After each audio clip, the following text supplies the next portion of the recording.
Наверное, как раз для того, чтобы поддержать малый бизнес Таджикистана, накануне президент Эмомали Рахмон лично открыл в Душанбе цветочный магазин.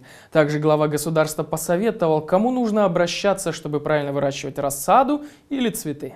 Эмомали Рахмон посетил садовое хозяйство «Пайван», занимающееся выращиванием черенков, саженцев декоративных цветов и кустарников.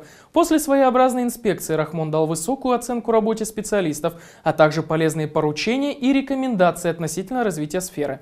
Если вспомнить, что молодость таджикского президента связана с колхозами, то понятно, откуда у него такой опыт ведения хозяйства. С 1976 по 1988 год Эмомали Рахмон работал секретарем правления колхоза в Кулябской области. В июне 1988 года Рахмонов стал директором совхоза имени Ленина Донгаринского района, занимая эту должность до ноября 1992 года.